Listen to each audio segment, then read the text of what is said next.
Good morning friends. Royal ABPB group में आप सबका बहुत स्वागत है। और आप जैसा जानते हो कि हम लोग लॉकडाउन तो चल रहा है, एक हमारे लिए नेगेटिव चीज़ है कि हम घर से बाहर नहीं निकल पा रहे हैं, लेकिन बहुत सारी पॉजिटिव चीज़ें हमारे साथ हो रही हैं। और वो ये कि हम सब लोग टाइम टू टाइम इकट्ठे होते रहते हैं, अपनी नॉलेज का आदान-प्रदान करते रहते हैं, नए-नए लोगों से मिलते रहते हैं, इंस्पायर होते हैं और बिज़नेस को घर बैठे ही बढ़ाने का काम कर रहे हैं। तो उसी सीक्वेंस में आज हमारे बीच में आ रहे हैं मिस्टर संजीव कुमार जी, जो कि एक्चुअली जिन्होंने डॉक्टरेट भी किया हुआ है।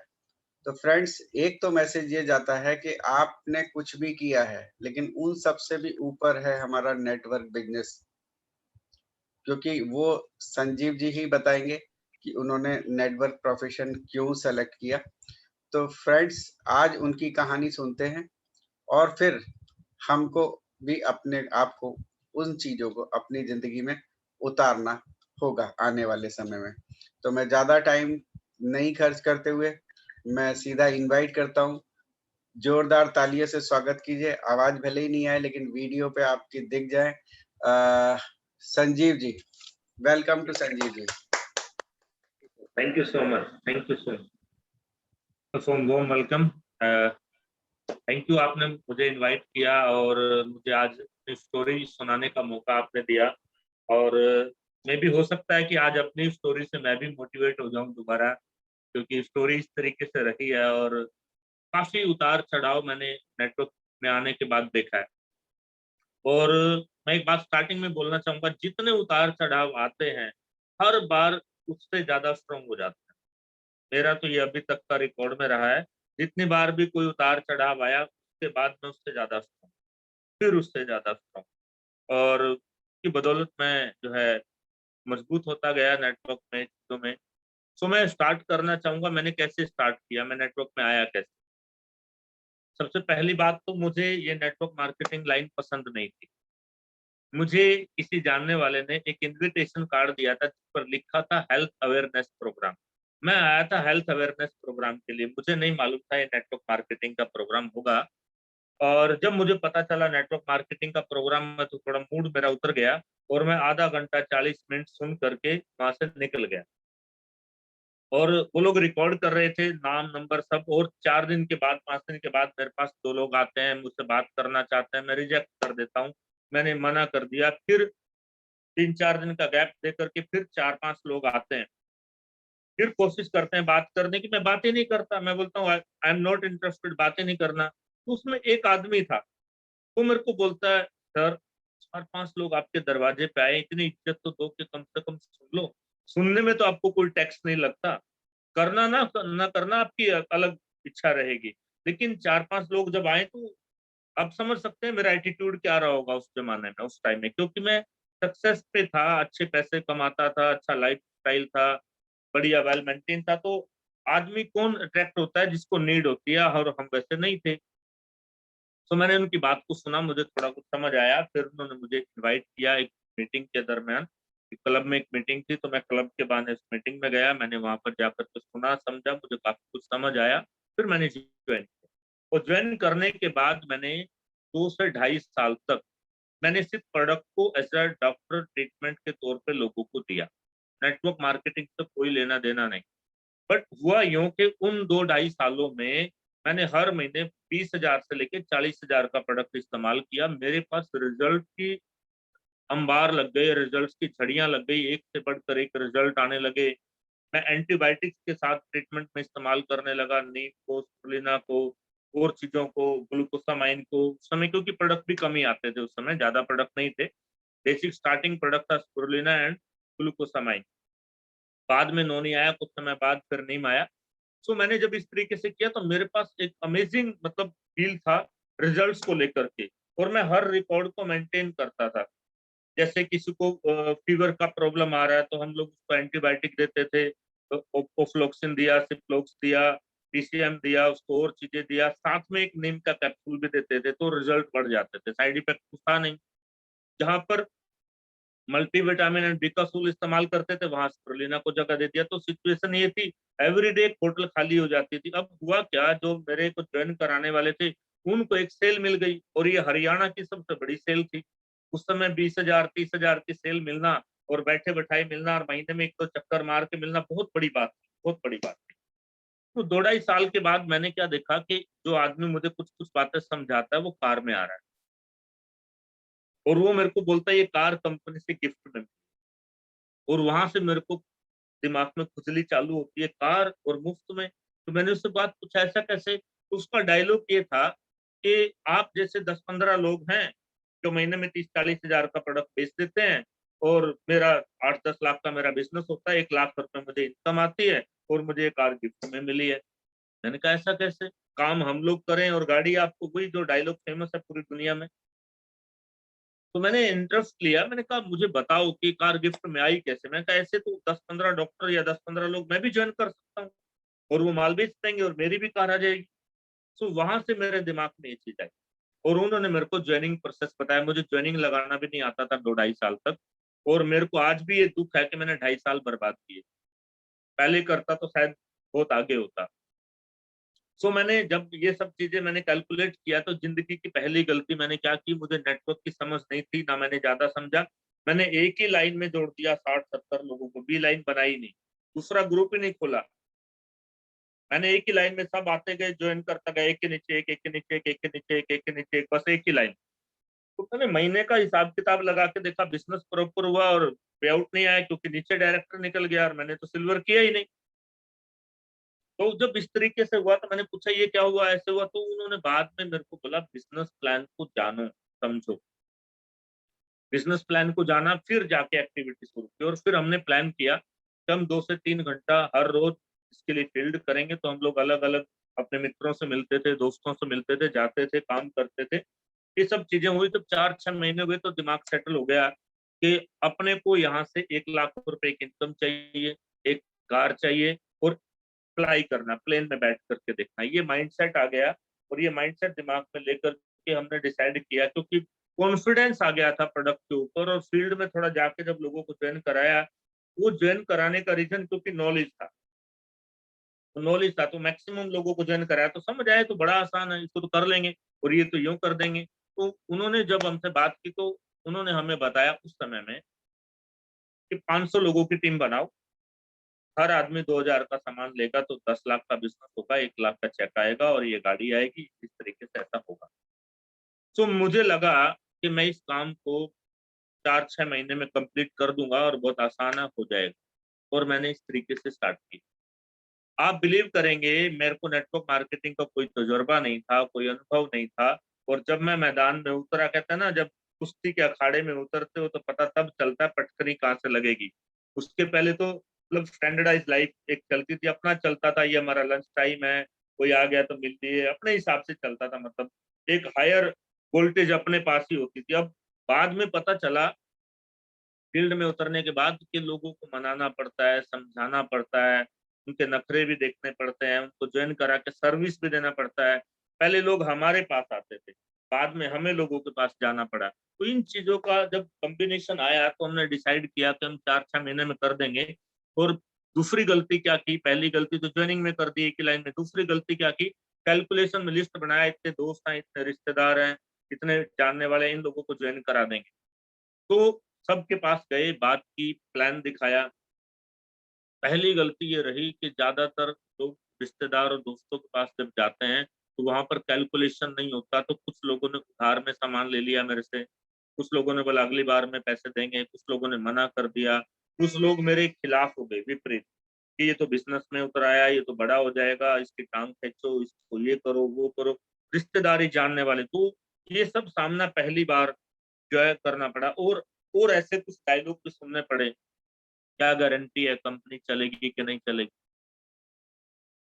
क्या गारंटी है ये सप्लीमेंट काम करेंगे या दवाइयां काम करेंगी नहीं करेंगी। आज तो लोग सप्लीमेंट, उस समय तो टोटल दवाई ही होती थी, सप्लीमेंट नाम का कोई चीज ही नहीं थी। तो लोगों को कैप्सूल हाथ में आती, ये दवाई असर करेगी नहीं करेगी, 15 दिन पहले खा के देखना है, आराम आएगा तो लेंगे, नहीं तो नहीं लेंगे। ये सब चीजें, ऐसे भी केसेस थे कि जो लोग बोलते थे अगर कोई मर गया तो केस किस पे डालें, कंपनी पे डालें कि तुम्हारे पे केस डालें। ऐसे ऐसी बातें सुनने को मिली, इस तरीके के लफड़े सुनने को मिले। सो मैंने 6 महीने जब मैंने काम किया और मैंने 500 लोगों की टीम बना दी और मैंने देखा कि इसमें से 50 लोग 60 लोग सामान खरीद रहे हैं, तब जाकर के मुझे समझ आई कि मैं कहीं ना कहीं गलतियां कर रहा हूँ या प्रॉब्लम है। और उस टाइम में मैं प्रैक्टिस में बंद कर चुका था, इधर मैं आ चुका था और इधर से मेरी ज्यादा इनकम नहीं हो रही।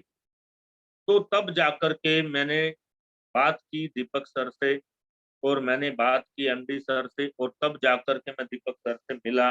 उन्होंने मुझे बुलाया। मैं बोलता हूँ उस दिन से मेरा नेटवर्क मार्केटिंग में जन्म, करीबन ज्वाइन करने के 3 साल के बाद।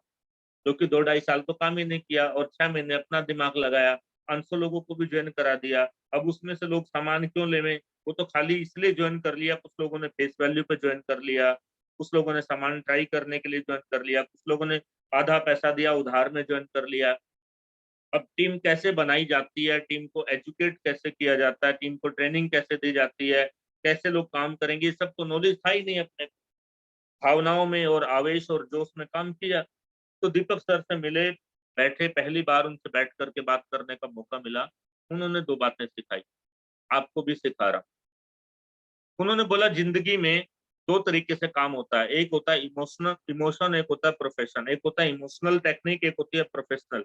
बेटा ये जो तुमने काम किया है, सर ने बोला, ये तुमने काम किया है इमोशनली मूवमेंट में, इमोशंस में आकर के, इसमें प्रोफेशन नहीं है। और उन्होंने मुझे एग्जांपल दिया, 2 तरह के नाई होते हैं, एक चौराहे पे बाल काटता है, खोखे पे बाल काटता है, उसको 500 रुपए इकट्ठा करने के लिए पूरा दिन लग जाता है।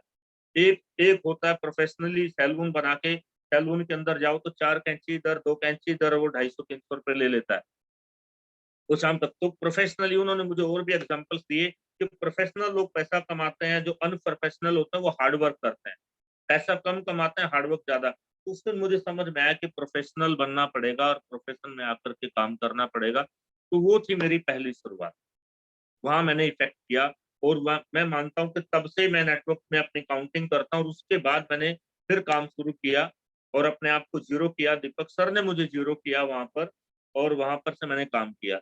अब जब मैंने काम शुरू किया तो देखिए यहाँ पर मेरे साथ क्या क्या चीजें होती हैं। 6 महीने मुझे पहले हो चुके थे, अब मैंने स्टार्टअप किया। अब मैंने सबसे पहले डिसाइड किया ऑफिस खोलने का। तो हमने ऑफिस बनाया, और ऑफिस भी पर्सनली, कोई डीएलसीपी नहीं, पर्सनली ऑफिस बनाया। डीएलसीपी वगैरह का कोई मैटर नहीं था। और उस ओपनिंग के लिए मैं लकी हूँ कि उस ओपनिंग के लिए एमडी सर आए थे, गौतम बाली सर आए थे उस समय दिल्ली से। आई थिंक वो हरियाणा का पहला ऑफिस रहा होगा उस समय, क्योंकि हरियाणा में वो बेसिक शुरुआत थी। तो हमारे लोगों का, हमारा मानना ये था, जब कोई ठिकाना होगा ना, बैठने का अड्डा होगा जिसको हम हरियाणी भाषा में बोलते हैं, तो लोगों का कॉन्फिडेंस बढ़ेगा, लोग वहां आएंगे। जो नीचे लोग, अब अपने लोगों को वहां बुलाएंगे, बैठ करके जब वहां एक सिस्टमेटिक परफॉर्मेंस पे काम होगा तो रिजल्ट्स बढ़ेंगे। तब मैंने कैरियर को शुरू किया, तब मैंने डिसाइड किया कि अब मैं काम करूंगा, और 1 साल का टारगेट रखा। उधर फैमिली में भी प्रॉब्लम आ गई, फैमिली वालों ने भी विरोध कर दिया कि ये क्या काम है, इसमें फंस गए हो, ये ठीक नहीं है, इनकम भी बंद हो गई है। और रिलेशंस में भी कुछ लोग मजाक करने लगे। 1-2 जगह तो मेरा नाम नोनी रख दिया, मेरे को नोनी नाम से प्रमोट करते थे, नोनी किधर है, नोनी नहीं आया। ऐसी भी कुछ चीजें होती थी। तो मैंने जब स्टार्टअप लिया, तब मैंने प्रोफेशनली स्टार्टअप लिया, तब मैंने चीजें कवर की। और मेरे को दीपक सर से मौका मिला मिलने का, तो सबसे पहले मैंने दीपक सर को गुरु बनाया, उनसे सीखना शुरू किया। गौतम बाली सर को गुरु बनाया, मैं कनेक्टिविटी में आया, मैंने उनसे सीखना शुरू किया। और मैं महीने में 1 दिन या 2 दिन मैं दिल्ली जाता था स्पेशली, बिना किसी काम के, सिर्फ हेड ऑफिस विजिट करने, मैनेजमेंट से मिलने, अपलाइन और लोगों से मिलने, सीखने के लिए, समझने के लिए। क्योंकि ये बात मेरे को एक स्पेशल आदमी ने बोली थी, अगर आगे बढ़ना चाहते हो तो किसी ऐसे आदमी का हाथ पकड़ो जो तुम्हें सिखा सके, समझा सके और सफल होने में मदद कर सके। मैंने सबसे पहला हाथ पकड़ा दीपक सर का। उसके बाद मुझे पता चला कि इसमें अपलाइन मेरे दिल्ली में भी अपलाइन है, रमेश पुनानी सर मेरे अपलाइन है, गुरुशरण सर मेरे अपलाइन है, उमेश भारद्वाज जी। ये बाद में पता चला, याद रखिए, ये बाद में पता चला, इतने दिन के बाद। तब तक मालूम नहीं था मुझे कि अपलाइन ऐसे ऐसे कनेक्ट होते हैं। तब मुझे गुरुशरण सर से कनेक्ट कराया गया, उमेश सर से कनेक्ट कराया गया। तब दीपक सर के साथ उमेश सर करनाल आए पहली बार। हमने एक मीटिंग रखी थी, उसमें 30-40 लोगों को बुलाया गया था। तो दीपक सर के साथ उमेश सर आए, तो वहां पे दीपक सर ने प्रॉपरली इंट्रोड्यूस कराया। तब जाके अपलाइन की कनेक्टिविटी आई। और आज के डेट में देख लो, लोग अपलाइन पहले मांगते हैं। और वहां से शुरू हुआ एक सफर। जब हमने इस पे काम किया तो हमने पूरा ब्लास्टिंग तरीके से काम किया, बेहतरीन काम किया, बढ़िया तरीके से जंप लिया। और 1 लाख, 2 लाख, 3 लाख, 4 लाख, 5 लाख, 6 लाख, 7 लाख, 8 लाख तक सेल जो है हम लोग जंपिंग में लेकर के गए। बढ़िया तरीके से चेक लेवल चीजें मेंटेन होने लगी, तभी एक जबरदस्त पॉइंट आया। मेरे जो अपलाइन थे, जो करनाल में रहते थे, उन्होंने खुद की अपनी कंपनी बना ली। उन्होंने अपनी कंपनी बना ली खुद की, और आज मेरे साथ बैठ के बात कर रहे हैं, चाय पी रहे हैं, और अगले दिन कंपनी की ओपनिंग कर रहे हैं, और 80% से ज्यादा लोगों को वहां लेकर के चले। क्योंकि उस समय तक स्पीकर वो थे, मीटिंग वो लेते थे, मैं माइक नहीं पकड़ता था, मैं स्टेज पे नहीं आता था, ज्यादातर स्पीकर वो लोग होते थे, तो वही सारा संभालते थे। अब तो नीचे के लेवल पे, क्योंकि बोलने से अपने को बड़ा डर लगता था, बोलने को बहुत डर लगता था, बोलना नहीं आता था। माइक पे तो क्या बोलेंगे, स्टेज पे कभी खड़े होकर बात नहीं करते, 10 लोगों के सामने कभी बोले नहीं थे। 80% टीम चली गई, 80% टीम चली गई। अब वो मेरे को भी बुला रहे हैं, मैं सोचूं जाऊं कि ना जाऊं। मैंने दीपक सर को फोन लगा लिया और मैंने उनसे बात की, बताया। उन्होंने बोला तू टेंशन मत ले, हम हैं साथ में, जैसा आप लाइन करते हैं। और मैं अगले दिन दिल्ली चला गया, दीपक सर से मिला, गौतम पाली सर से मिला, बात की। मैंने बोला सर आपकी हेल्प चाहिए, मैं तो मर गया, मैं तो जीरो हो गया, मेरे पास तो कुछ बचा ही नहीं। तो मैंने जाके बात किया, एमडी सर ने मुझे टाइम दिया, बोले मैं आऊंगा मीटिंग करने के लिए। और उसके बाद जो है कुछ टाइम के बाद, 10-15 दिन के बाद मीटिंग रखी गई, और एमडी सर करनाल आई, उन्होंने मीटिंग दी। और उस मीटिंग में करीबन 25-30 लोग रहे होंगे, ज्यादा गैदरिंग नहीं थी। तो एमडी सर ने बहुत बढ़िया प्रेजेंटेशन दिया, और मुझे पहली बार मुझे लगा कि वाकई में दिल को तसल्ली होगी, किसी को फॉलो किया जाए तो डेफिनेटली जीवन चेंज होगा, जिंदगी बदलेगी। सो एमडी सर जब मीटिंग ले रहे थे, तो लास्ट में एमडी सर ने कुछ क्वेश्चन पूछे, जैसा अक्सर हम लोग भी आजकल पूछते हैं मीटिंग में, सवाल पूछे। तो कोई जवाब नहीं दे रहा था, तो उन्होंने बोला कि कोई व्यक्ति उठ करके आए और स्टेज पे आके 2 मिनट कुछ बोल सकता है। उन्होंने शायद हार्ट के बारे में बोला, कि कुछ आए, कुछ हार्ट के बारे में कुछ बात करे। तब फ्लैक्स ऑयल लॉन्च हुआ था नया नया, तो उन्होंने हार्ट के बारे में बोला। तो मैं भी ऐसे गर्दन झुका के बैठा हुआ था, देख नहीं रहा था ऊपर के, डर लगे। तो मेरे पीछे मेरे करंट अपलाइन गोविंद लखेरा जी बैठे हुए थे, जस्ट पीछे। जेब से पेन निकालते हैं, मेरी कमर में मारते हैं, और मेरे को हरियाणवी डायलॉग में बोलते हैं खड़ा हो लेना, मर ले, तू बोल ना। तो मैंने गर्दन ऊपर किया, तो एमपी साहब सामने ही थोड़ा सा दूर से बोले थे आजा आजा बेटा, तू ही आजा खड़ा होकर के। अब मेरे को उन्होंने पिकअप कर लिया, मैं नहीं उठा था, उन्होंने पिकअप कर लिया। आई डोंट नो मैं कैसे उठा, मैंने क्या क्या बोला मुझे नहीं पता। टांग मेरी हिल रही थी, मुंह मेरा फड़फड़ा रहा था, बदन में मेरे कंपन था। मैंने मुझे नहीं पता मैंने क्या बोला होगा, मुझे याद नहीं। पर मैंने 3-4 मिनट वहां पे खड़े होकर स्टेज पे गुजार दिए। और एमडी सर ने मेरे कंधे पे हाथ रखा, और एक डायलॉग उन्होंने बोला जो मैं हमेशा सुनाता हूँ। बोला वेरी गुड, कम से कम उठ के आने की हिम्मत तो दिखाई, खड़े होकर तो आया। अब मैं क्या बताऊं, जिसने पेन मारा खड़ा तो उसने किया ना, जो पेन नहीं लगता तो आज संजीव खड़ा नहीं होता। तो इफेक्ट तो उस दिन थोड़ा फियर जो है वो निकला। और खड़े खड़े वहां पर फिर एमडी सर से बातें करने का मौका मिला, और डिस्कशन। फिर मीटिंग खत्म होने के बाद एमडी सर के साथ बैठ के चाय पीने का मौका मिला। तो कुछ चीजें उन्होंने कवर की, कैच की। कहते हैं ना, जोहरी जो होता है ना, वो हीरे को तराशता है। आई थिंक हो सकता है वो मेरा लकी डे उस दिन, और उनके हाथ में चढ़ गया, और उन्होंने मेरे को पकड़ लिया वहां पर, और मेरी उनसे फोन पे बात और कनेक्टिविटी चालू हो गई। फिर 1 महीने 2 महीने बाद एमडी सर आए। अब एमडी सर ने खड़ा करना था, उनको पता है कौन खड़ा होगा, किसको करना है। सेकंड टाइम एमडी सर ने फिर मुझे खड़ा किया, और उन्होंने फिर मेरे से कुछ बुलवाया। तो पहले जितना डर नहीं लगा, गलतियां जरूर की, 8-10 मिनट 12 मिनट कुछ बोला, अभी आज तो याद नहीं क्या बोला, लेकिन जरूर खड़ा होकर बात किया। और इफेक्टिव पॉइंट मुझे याद है, उन्होंने स्टेज पे खड़े खड़े मेरे को 20-25 मिनट खड़े रखा, मेरे से बात करते रहे वो। आज मुझे समझ में आता है कि वो मेरा डर दूर करना चाहते थे, मेरा फियर दूर करना चाहते थे। क्योंकि 20-25 मिनट मुझे उन्होंने बातें करते रहे और खड़े रखा स्टेज पर। 10-12 मिनट, मैंने बोला 10-12 मिनट उन्होंने मुझसे बातें की, ताकि उनको ये लगे कि स्टेज पर आए। जब तीसरी बारी आया तो डर तो नहीं लगना था, फिर तीसरी बारी तो आना ही था। तो ये चीजें इफेक्टिव तरीके से फिर हम लोगों ने इस पे काम शुरू किया, और टीम धीरे धीरे बढ़ना शुरू हुई। इतने में क्या हुआ कि जो मेरे अपलाइन ने कंपनी खोली थी, तो 6 महीने के बाद वो फरार हो गए, पैसा लेके पब्लिक का। 5-6 महीने के बाद वो फरार हो गए। जो जितना मेरी टीम उधर उनके साथ दूसरी कंपनी में गई थी, वो सारा वापस आ गया। अब सारा वापस आ गई। मेरे ख्याल से रहे होंगे 50-60 लोग, इससे ज्यादा लोग नहीं थे। 50-60 लोगों को उन्होंने ज्वाइन करा लिया था। तो इधर आ गए, सारे लोग इधर आए, तो बिजनेस में जंप आ गया। बिजनेस में जंप आया तो फिर हम लोगों ने इस तरीके से एक्टिविटी स्टार्ट की। अब एक पॉइंट आ गया कि काम को आगे बढ़ाना है, कुछ करना है, कुछ सीखना है, चीजें करनी है। तो मैं अपलाइन के तौर पर मैं सर को, गुरशरण सर को, फलानी सर को, दीपक सर को फोन करने लगा और एक चीज बनाई मैंने उमेश सर के साथ एक चीज बनाई मैंने कि दिन में अच्छा हुआ या बुरा हुआ शाम को उनसे बात करना। गुरुशरण सर के साथ मैंने ट्यूनिंग बनाई, अच्छा हुआ कि दिन में हुआ, 2 दिन में, 3 दिन में बात करना है, क्या हो रहा है क्या नहीं हो रहा है। तो वहां से मुझे गाइडेंस आती थी, ये ठीक है, ये गलत है, ऐसा करो वैसा नहीं करो।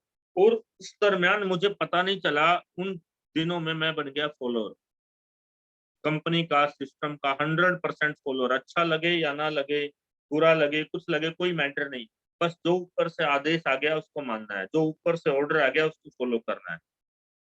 ये सब चीजें करते करते बहुत सारी चीजें सीखने को मिली। अब वहां से गाइडेंस आने लगी, प्रोफेशनल बनना है। दीपक सर ने एक बात दिमाग में बिठाई थी, आज भी बोल रहा हूँ, प्रोफेशनल बनना है। तो दीपक सर से टिप्स लिया करता था, क्या करूं, कैसे करूं, किस तरीके से करूं। तो जब मीटिंग होती थी तो मीटिंग में मैं थोड़ा थोड़ा बोलने लगा, 2 4 10 बार। कभी को लोग बोलते थे नहीं ठीक नहीं है, अच्छा नहीं है, कभी बोलते थे ठीक है। तो इतना अच्छा स्पीक नहीं करता था, इतना अच्छा बोलता नहीं था। तो मुझे आइडिया मिला दीपक सर से, ये काम करना बेटा, जब भी तुम मीटिंग करते हो एक दिन पहले अपने घर पे कमरे में रात को या दिन में ड्रेस लगाओ और शीशे के सामने खड़े हो जाओ और 1 घंटा प्रैक्टिस करो बोलने की। और पहले लिखो, जैसा कि आज मैं बात करूं तो पेपर पेन डायरी मैंने अभी भी रखा है साथ में, सब चीजें डायरी वायरी सब लेके रखता हूँ। तो पूरा लिखो तुमने कल किस सब्जेक्ट पे बोलना है, फ्लैक्स पे, नोनी पे क्या बोलना है, कितनी देर बोलना है, उसको प्रिपेयर करो, तैयारी करो।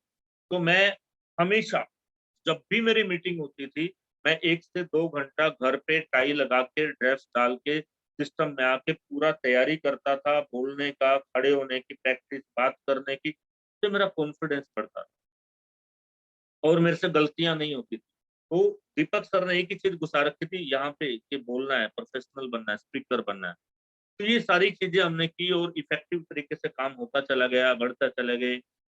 तब एक टाइम आया कार फंड क्लियर होने का।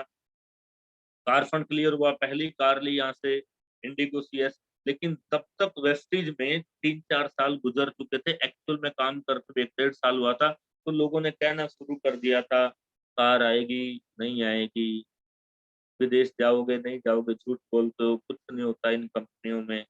घर में भी ऐसा था, घर में भी सुनने को मिला, कार लाओगे तो लकड़ी की लाओगे व्यवस्थित से, वो खिलौने वाली लाओगे, ये चीजें सुनने ऐसा कुछ नहीं होता। पड़ोस में भी चर्चे होते थे, लो भैया ऐसा कैसे हो सकता है, कंपनी कार दे दे कंपनी के पैसों से। आज तक तो सुना नहीं, आज तक तो हुआ नहीं, आज तक तो ऐसा मैटर नहीं आया। तो उस समय जब ये हुआ, मैं बात कर रहा हूँ 2009 की, मैं बात कर रहा हूँ 2009 के एंड में, आई थिंक 9 रहा होगा या 10 रहा होगा स्टार्टिंग का, जो भी है। हम लोग कार लाए, उसके पीछे भी बड़ा मस्त एक जोक है, कहानी है। तो जब मैंने कार लेनी थी तो मुझे कार चलानी नहीं आती थी और मैंने सीखा भी नहीं था। मेरे साथ एक लड़का काम करता था सतपाल, उसको ड्राइव करना आता था। मैंने उसको बोला, कंपनी में सब काम किया, मैंने कहा तुम मेरी कार ले लेना, रात को मैं मीटिंग करके फिनिश करके आऊंगा। संभालका पानीपत में से आगे है, पानीपत और संभालका में मेरी मीटिंग थी, तो मैं मीटिंग करके आऊंगा, रात को कार में चलेंगे। तो एजेंसी में बोला गया कि जब तक मालिक नहीं आएगा, ओनर यानी मैं नहीं आऊंगा, साइन नहीं करूंगा पूरे, तब तक गाड़ी की डिलीवरी नहीं होगी। और दिन क्या था, दिवाली का टाइम था, धनतेरस का दिन था। अब मैं बैठा हूँ संभालखा में मीटिंग कर रहा हूँ और मुझे आते आते रात के 9 बज गए, 9:30 बज गए। वहां से कुछ स्ट्राइक वगैरह भी थी बसों की उस दिन। और मैं 3 व्हीलर में खड़ा होकर के, जो सामान ढोने के लिए होता, खड़ा होकर के मैं आता हूँ रात को 9:30 बजे। और टाटा एजेंसी के बाहर मैं उतरता हूँ और टाटा इंडिगो CS गाड़ी वहां पे हम खरीदते हैं, उसने लेता है। तो सतपाल मुझे बोलता, सर आज ये ऑटो और बस का आखिरी दिन था, बाय बाय। तो मैं आता हूँ, तो जैसे ही वो गाड़ी स्टार्ट करने लगता, मैंने बोला रुक रुक रुक। मैंने कहा चलानी नहीं आती, स्टार्ट करनी तो आती है यार, स्टार्ट तो मुझे करने दे, पहली कार खरीद रहे हैं जिंदगी की। तो मैंने कार स्टार्ट किया, मैंने हल्का सा उसको, हल्का सा सर खिसकाया, पहला गियर लगाया उसमें, बैठ के देखा, मैंने कहा अब तू चला। रात को 10 बजे कार लेके खड़ा है। दुनिया के सब लोग दिन में गाड़ी लेके आते हैं, नई कार दिन में खरीदते हैं, दिन में फैमिली को लेके जाते हैं। मेरा फैमिली मेंबर कोई नहीं, और मेरी पूरी फैमिली को पता नहीं था कि आज कार आएगी, किसी को मालूम नहीं था कि आज कार आएगी। सरप्राइज, क्योंकि दिखाना था ना कि ऐसे भी होता है। तो गाड़ी आई रात को सबने देखा, मोहल्ले में सब सब लोगों ने देखा और जगह देखा। लेकिन जो विरोधी दल था ना, उसमें चर्चा इस बात की थी कि पता करो लोन कितना है। गाड़ी लोन पे आई, लोन पता करो, इंक्वायरी, सीबीआई जांच शुरू। अब जिसने लड्डू खाने हैं वो लड्डू खाएगा, और जिसने इंक्वायरी करनी है वो इंक्वायरी करेगा।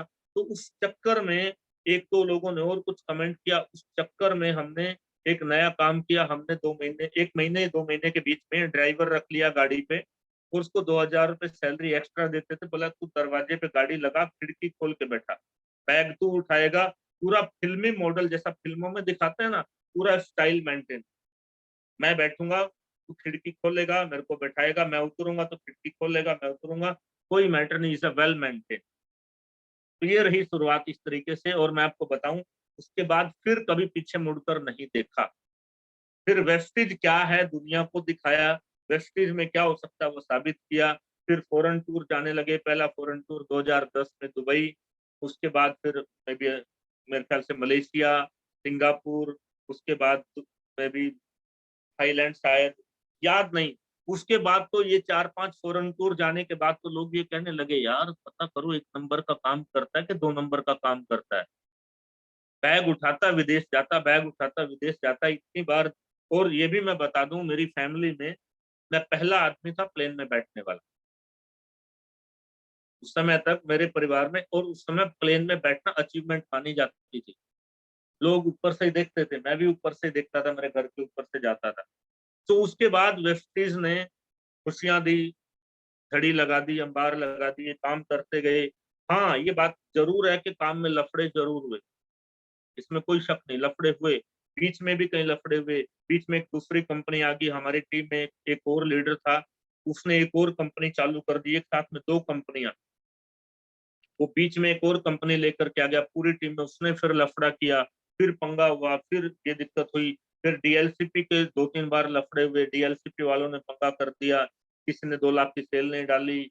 एक बार मैं आपको बताना चाहता हूँ, एक बार दीपक सर का मुझे फोन आता, बोला बेटा ऐसा कर, तू डीएलसीपी मत चला, तू लीडर है, तू फील्ड कर, तुझे अब तू ना ऐसा कर, तू हरियाणा से बाहर निकल, तू दूसरे स्टेट में जा, यूपी में जा, पंजाब जा, हिमाचल जा, जो तेरे आसपास अपने नेटवर्क को बड़ा कर। मैंने कहा डन सर। फॉलोअर तो थे ही, हम लोग मानने वाले तो थे ही। मैं कर राइट सर। 2-3 महीनों में कोई ठीक सा आदमी देख करके उसको डीएलसीपी दिया। जैसे ही उसको डीएलसीपी दिया, अगले महीने 1 लाख की सेल का टांका मार दिया, और उसके अगले महीने 1 लाख, 2 लाख की सेल गायब। और लोगों को बोल दिया कि संजीव ले गया, उससे पूछो, मुझे मालूम नहीं है। दीपक सर को लाइन पे लिया, उसकी बात कराई, दीपक सर ने उसको खिंचाई किया, बहुत तगड़े लेवल पे कवर किया। और वहां पर मेरे को दिक्कत आई, वहां पर मैं घबराया। मैं सोच रहा था यार, इतने पंगे इतने लफड़े मेरे को नहीं चाहिए, अपन तो दोबारा अपना काम शुरू करते हैं, प्रैक्टिस करते हैं। ठीक है, यहाँ पे पैसा है, पर टेंशन इतनी होती है, कभी इसको कभी वो टीम ले गया, कभी वो ये कर रहा है। तो इतने में क्या हुआ, हमारे डाउनलाइन आए जो कि ब्रॉन्ज डायरेक्टर थे। उन्होंने मेरा चेहरा देखा, दुखी है। मैंने उसको बताया यार ऐसे ऐसे लफड़ा हो गया इस आदमी ने, यार मैं भी सोच रहा हूँ, मैं कई पंगा ले लिया, 4-5 साल हो गए हैं बिना बात का, हर साल कोई ना कोई नया लफड़ा आ ही जाता है, हर साल कोई ना कोई नया पंगा आ जाता है, कुछ ना कुछ कर ही जाते हैं। तो मेरे को जानते क्या बोलते, तो क्या हो गया सर की, जिंदगी तो है, मर थोड़ा ना गए हैं, जिंदा तो है, फिर से कर लेते हैं, हम आपके साथ हैं। जैसे ही वो मुझे बोलता है, सडनली मेरे अंदर 1,000 लोगों की ताकत आ जाती है एकदम से। पहली बार मुझे एहसास हुआ, सपोर्ट भी कोई चीज होती है, फीलिंग भी कोई चीज होती है। अगर कोई दिल से साथ देना तो आदमी को क्या क्या उसको सहारा मिलता है, क्या भरोसा होता है। आप बिलीव करेंगे, सेम डे 3 बजे थे उस समय, मुझे याद है। सेम डे हम लोगों ने मार्केट गए और एक नया ऑफिस देखा। कोई डीएलसीपी कोई ब्रांच नहीं, उसी दिन उसका एग्रीमेंट किया, उसका रेंट दिया, उसका पेमेंट दिया, 50,000 रुपए जो एडवांस पेमेंट जो लेते हैं। और सेम डे हमने ऑफिस ले लिया खोलने के लिए अपनी टीम के लिए, सेम डे। और अगले दिन उसमें टेबल अलमारी सब डाल के 30-40 हजार का प्रोडक्ट हमारे पास था डाल के, और वहां से सर्विस चालू। क्योंकि उस फटके के बाद बिजनेस डाउन आ गया था, लोगों को सामान मिल नहीं रहा था, जो सामान मिलने की जगह थी वो बंद हो गई थी। अब टीम को तो, जो लोग काम करने वाले, उसको तो सामान चाहिए ना, वो तो कहीं ना कहीं से लेगा, उसको नहीं मिलेगा तो टीम मर जाएगी। तो डिसीजन देखिए कितना जबरदस्त था। पैसा भी खर्च किया, रिस्क भी लिया, नया ऑफिस भी खोला, कारण क्योंकि सफलता चाहिए, सक्सेस चाहिए, विजन क्लियर था। लफड़े होंगे, सबके आज किसी के साथ छोटा सा लफड़ा हो जाए, किसी का कोई एक डायरेक्टर टूट जाए, किसी का कोई 10,000 का 15,000 का नुकसान हो जाए तो लोग मर जाते हैं, रोने लगते हैं। इतना रोते हैं कि अंदर से खत्म हो जाते हैं। कोई छोटी सी बात हो जाए, अपलाइन आज की डेट में अपलाइन किसी को कुछ बोल देना तो इतना एटीट्यूड आ जाता है कि मरने मारने पे तैयार हो जाते हैं। हमारे साथ तो पूरा कड़क व्यवहार होता था, कड़क। दीपक सर अपने को पूरा टाइट भी करते थे, कॉलर पकड़ के प्यार से डांटते भी थे और खिंचाई भी करते थे, सॉफ्ट भी करते थे। गुरुशरण सर अपने को खिंचाई भी करते थे और टाइट भी करते थे। आज समझ में आता है कि वो अपने को ट्रेंड कर रहे थे, उनको मालूम था वो अपने को ट्रेंड कर रहे थे ताकि हम भावनाओं में बह के गलत ना हो, ये ना हो, वो अपने को मजबूत कर रहे थे। तो ये सब चीजें जो है अपने साथ हुई, हर बार पहले से ज्यादा स्ट्रॉन्ग। एक बार की और मैं आपको बात बताना चाहता हूँ, जबरदस्त पॉइंट है, जबरदस्त। दीपक सर ने आना था, 150 रुपए की टिकट थी प्रोग्राम के लिए और करीबन 100-120 लोग इकट्ठा थे। वो था दीपक सर का ट्रेनिंग प्रोग्राम और 150 रुपए टिकट रखा था उसके लिए। एन मौके पर सब लोग आ चुके हैं, 10 बजे प्रोग्राम है, 9:30 बजे मुझे दीपक सर का फोन आता है कि बेटा मैं नहीं आ सकता, बहुत मुश्किल है, बहुत अर्जेंट प्रॉब्लम आ गई है और मैं रुकूंगा, मैं नहीं आ सकता, तुझे सब संभालना है। अब बोलो दीपक सर की ट्रेनिंग मैं कैसे कर सकता हूँ, मुझे तो आती नहीं है, मुझे तो आती नहीं है भाई, मैं कैसे कर सकता हूँ। दीपक सर मुझे बोलते हैं पेपर पेन लेकर के आ, मैं तुझे कुछ टिप्स दे रहा हूँ, कुछ पॉइंट लिखवा रहा हूँ, इन पॉइंटों पे तुझे बोलना है और ऐसे ऐसे बोलना है। और लास्ट में एक डायलॉग भी बोलते हैं, एक बात याद रखना, एक भी आदमी की कंप्लेन नहीं आनी चाहिए, वो बोलना नहीं चाहिए कि दीपक सूद नहीं आए तो प्रोग्राम खराब हो गया, मुझे रिजल्ट चाहिए तुमसे, पॉजिटिव चाहिए मेरे को। टाइट बोला, कड़क। और जैसे कड़क बोला ना, जैसे एकदम फिल्मों में होता है, कोई बड़ा ऑफिसर छोटे ऑफिसर को बोलता है तो एकदम अलर्ट हो जाता है। मैंने कहा यस सर, ऐसी आवाज में मैंने बोला। और मैंने किसी को बताया नहीं कि दीपक सर नहीं आ रहे हैं। मैंने टिप्स लिए, पॉइंट्स लिए और मैं स्टेज पे चला गया। आधा घंटा वेट करने में, 10 बजे का प्रोग्राम है, 10:30 बजे स्टेज पे चला गया और मैंने जाके डिस्को डांस शुरू कर दिया, अपना कार्यक्रम चालू।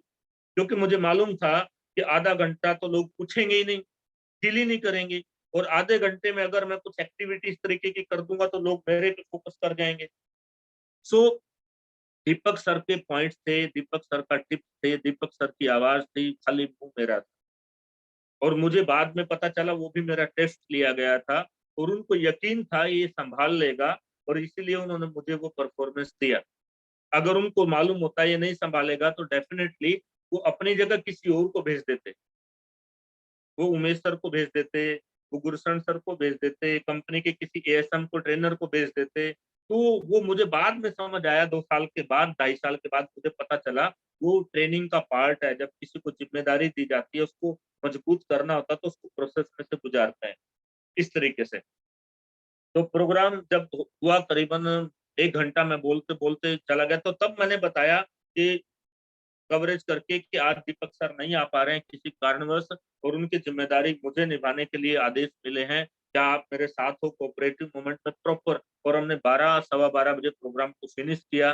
प्रोग्राम के बाद भी हम लोगों के साथ बैठे तो लोग सेटिस्फाइड थे और कुछ लोगों ने तो उस दिन बोला कि आज हमें लीडर मिल गया है।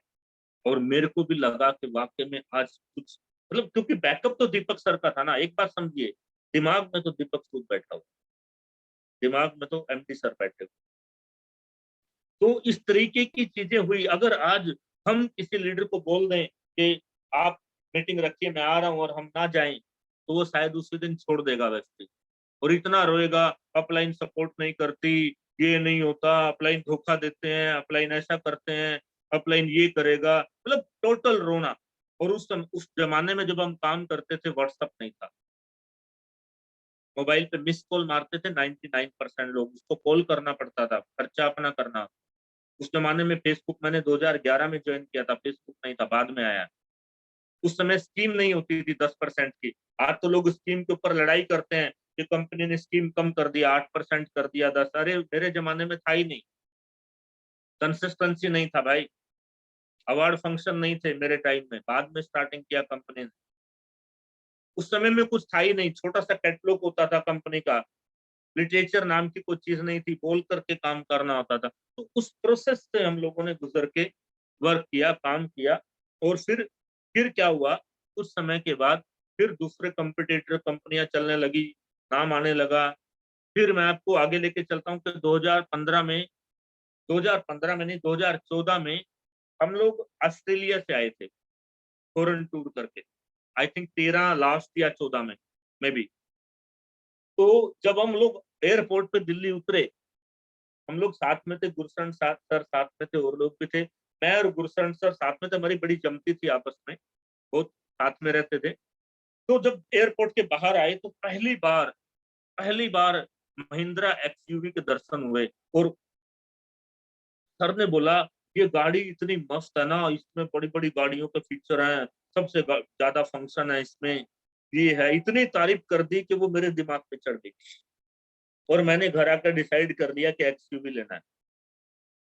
और मैंने जो टेक्निक से सीखा था, मैंने डायरी में लिखना शुरू कर दिया, एक्सयूवी लेना है, इस दिन लेना है, इस तारीख की, इस डेट में लेना है, ऐसे ऐसे लेना है, कवरेज करना है। मार्च 2015 में एक्सयूवी डेट के साथ। और उसमें भी एक घटना है, उसमें भी एक घटना है। जब एक्सयूवी लेने का था, लिख तो मैं एक्सयूवी रहा था, लेकिन उस समय मैंने डिसाइड कर दिया, मैं नहीं एक्सयूवी नहीं, इको स्पोर्ट लेंगे, सेम सेम ही दिखती है और 4-5 लाख रुपए का बचत भी हो जाएगी। तो मैं, संदीप और रोहित, हम लोग जाते हैं एजेंसी में। एजेंसी में जब हम जाते हैं तो एजेंसी में हम फाइनल करते हैं इको स्पोर्ट 9.5 लाख रुपए की गाड़ी। तो सब फाइनल हो गया, पेपर वेपर सब हो गया, बिकने वाली है। तो मेरे को संदीप ने बोला, अरे ये बराबर में महिंद्रा है यार, एक एक्सयूवी भी देख लेते हैं, पर देखने में क्या जाता है। जब हम लोग महिंद्रा एक्सयूवी में गए तो फीलिंग्स तो वहां से कनेक्टेड थे। मैं 5-6 लाख रुपए बचाने के चक्कर में था, मेरा पैसा बच जाएगा, मैं का डिसीजन बदल देते हैं। तो जब वहां गए तो ये लोग गाड़ी में बैठे, तो ये गाड़ी में बैठे, मैं बैठा, उतरे नहीं। बोला यार ये तो ऐसा लग रही है जैसे जहाज है, जैसे एरोप्लेन है, इसकी तो फीलिंग अलग है, ये हरियाणा की सबसे बड़ी गाड़ी होगी, इसका नाम होगा, लोग बोलेंगे ये। इन्होंने 15 मिनट में साथ सेटल कर दिया मेरा माइंड भी, और वो जो लिखा हुआ था वो एक्सयूवी, गुरशरण सर की भी याद आ गई, एयरपोर्ट भी याद आ गया उस समय। 2 मिनट लगे डिसीजन चेंज करने में, क्योंकि ताकत वेस्टीज की, पैसा वेस्टीज देती। 2 मिनट में डिसाइड किया, उसको कैंसिल किया और एक्सयूवी लेकर के आ गया। तो उस समय वो गाड़ी की कीमत थी करीबन 15 लाख रुपए।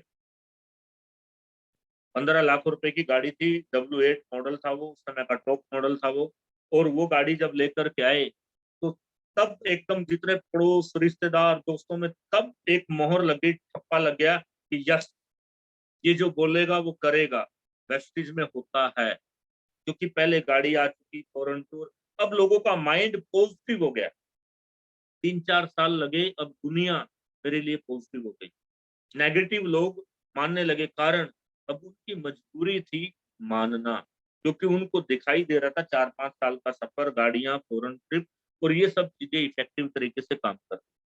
जिस दिन एक्सयूवी लेकर के आए, थोड़े दिन के बाद टारगेट रखा, ऑडी लेंगे। कितने दिन के बाद लेंगे? 3 साल के बाद। और एक्सयूवी को 2 साल में, 2 साल 3-4 महीने में करीबन 1,25,000 किलोमीटर हमने चलाया। हमने कभी देखा नहीं, हिमाचल जाना है, पंजाब जाना है, 500 किलोमीटर, 300 किलोमीटर, कोई मैटर नहीं। मतलब 2 साल में उस गाड़ी में 8 लाख रुपए का डीजल उस गाड़ी में खर्च हुआ, क्योंकि वो 8-10 का ही माइलेज देती है, और वो 1.25 लाख किलोमीटर से ज्यादा चली। और बिलीव क्या हुआ, यकीन क्या हुआ, कि जो 2018 में जो गाड़ी लेनी थी Audi Q3, वो 2017 में आ गई और नवंबर में आ गई। ये भी परवाह नहीं कि 1 महीने के बाद इसका मॉडल पुराना हो जाएगा। लोग सोचते हैं यार एक ही महीने की बात है, नवंबर है, दिसंबर गुजर जाएगा, 18 में ले लेंगे तो 1 साल मॉडल चेंज हो जाएगा और वैल्यू बढ़ेगी। तो कोई मैटर ही नहीं इन चीजों को लेकर के। 2017 में हम लोग रात को 8 बजे हम लोग गए एजेंसी में, 6-7 बजे के करीब।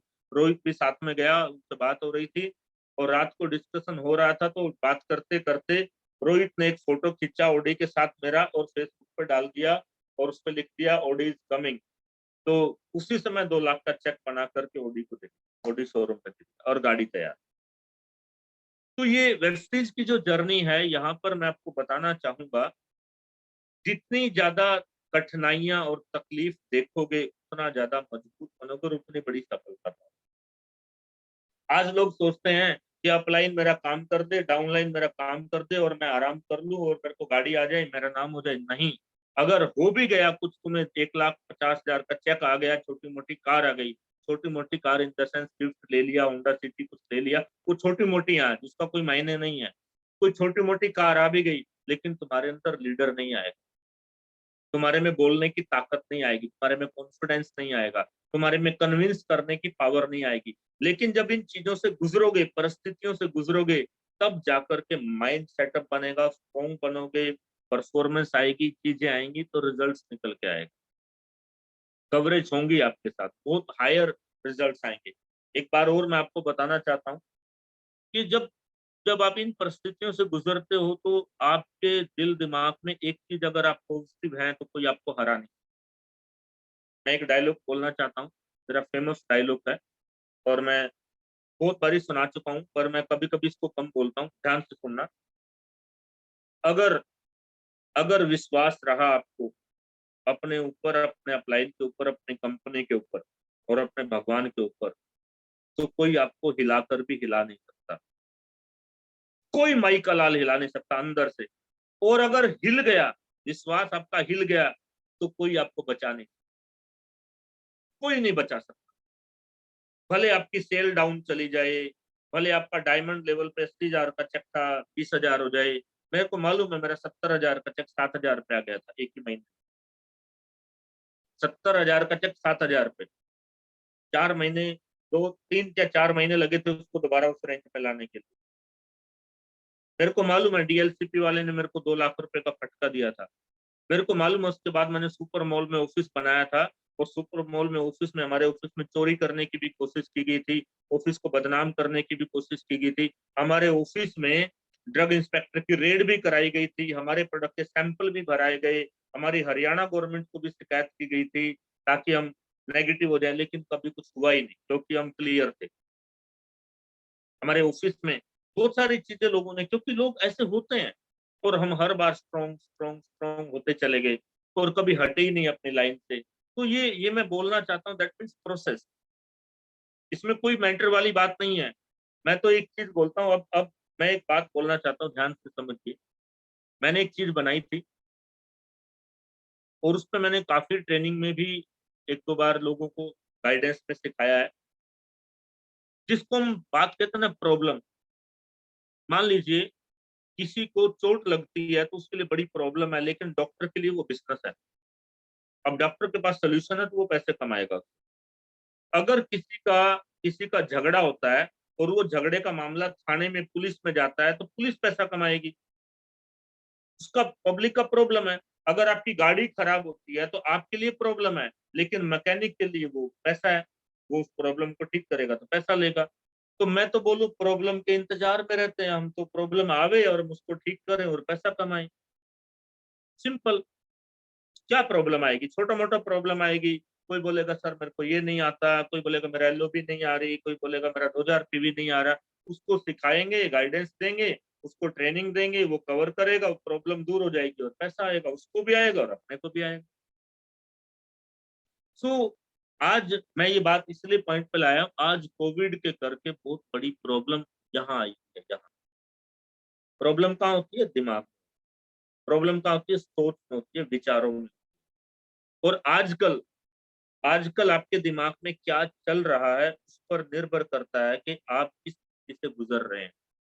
अगर आपके दिमाग में प्रॉब्लम चल रही है तो प्रॉब्लम से गुजर रहे हैं, और अगर आपके दिमाग में सक्सेस चल रही है, पॉजिटिविटी चल रही है, कोई और विचार चल रहा है कि मैं इन दिनों में अपने लिए क्या कर सकता हूँ, आपके लिए वो चल रहा है, आपके लिए इफेक्टिव तरीके से जो दिमाग में चल रहा है वही आपकी जिंदगी है, वही आपके लिए चीजें हैं। अगर आज आपके दिमाग में डर चल रहा है तो डर आपका जीवन है। मैं आप लोगों को क्लियर करना चाहता हूँ, मानते हैं प्रॉब्लम है माय डियर, लेकिन उसको इतना बड़ा मत बनाओ। दीपक सर का एक वर्ड मुझे याद है, मैं आपको सुनाता हूँ। अगर प्रॉब्लम को दिमाग में जगह दोगे तो वो दिमाग में घर बना लेगी। प्रॉब्लम को दिमाग में जगह दोगे तो दिमाग में घर बना लेगी, और घर बनाने वाला घर में रहता है, वो जाता नहीं है। और अगर वो घर बना के घर में रही थोड़े दिन के लिए, तो फिर उसका घर में आना जाना लगा रहेगा, एक प्रॉब्लम जाएगी, एक आएगी, एक जाएगी, एक आएगी, क्योंकि घर बना हुआ ना दिमाग में प्रॉब्लम के लिए, प्रॉब्लम का रहने का ठिकाना बना हुआ ना दिमाग में। तो एक प्रॉब्लम आएगी और एक जाएगी, एक आएगी, क्योंकि वहां पे ठिकाना है, घर है उसका, आपने बनाया, उसको मौका दिया बनाने का। अगर उसको मौका नहीं दोगे और सोल्यूशन पे काम करोगे, तुरंत सोल्यूशन डालोगे, तो प्रॉब्लम नाम की कोई चीज यहाँ पर रुकेगी नहीं। ठीक है, प्रॉब्लम आई है, एक दिन दो दिन के लिए आई है, 2 घंटे 4 घंटे के लिए आई है, हट जाएगी, क्योंकि आप सोल्यूशन करते हैं, आप सोल्यूशन पे चलते हैं, आप सोल्यूशन के इफेक्ट पे काम करते हैं। तो मैं आप लोगों को यही बोलना चाह रहा हूँ कि आने वाले समय में वही व्यक्ति नेटवर्क मार्केटिंग में ग्रोथ करेगा, राज करेगा, जो आज अपने आप को सिखा रहा है, डेवलप कर रहा है, और अपलाइन के साथ रहते हुए, काम करते हुए, परिस्थितियों से गुजर करके सीख रहा है। फॉर एग्जाम्पल, तैरना वही सीखेगा जो पानी में उतरेगा। अगर पानी में अकेला उतरेगा, बिना कोच बिना गाइड के उतरेगा, तो डूब जाएगा। पूरे साजो सामान के साथ सिस्टम में कोच और गाइड के साथ उतरेगा तो नहीं डूबेगा। तो मेरा रिक्वेस्ट आप लोगों को यही है, जितने भी टीम लीडर मुझे सुन रहे हैं, अपने आप को अपने आप को डेवलप करो, अपने आप को चेंज करो, अपने आप को डेवलप करो, अपने आप को चेंज करो, अपने में सेल्फ इंप्रूवमेंट लाओ, अपनी क्वालिटी को इम्प्रूव करो। जितनी ज्यादा हायर क्वालिटीज को इम्प्रूव करोगे, उतना ज्यादा सक्सेस को पाओगे, उतना ज्यादा अचीवमेंट। और एक बात और ध्यान से समझो, ये कोई एक दिन दो दिन का काम नहीं है नेटवर्क मार्केटिंग। ये तो जब तक दुनिया में रहोगे तब तक नेटवर्क मार्केटिंग का काम है, और आपको अपने आप को बार बार अपने आप को डेवलप और अपग्रेड करना पड़ेगा, अपने आप को डेवलप करके अपने आप को बनाना पड़ेगा। आपको क्या लगता है 2025 में नेटवर्क मार्केटिंग खत्म हो जाएगी? नहीं ना, 2025 में तो नेटवर्क मार्केटिंग अपने उफान पे होगी। और वैल्यू किन की होगी? जो लीडर आज काम कर रहे हैं, जो सीख रहे हैं, क्योंकि उनके पास नॉलेज, एक्सपीरियंस, एजुकेशन, सारी चीजें होंगी।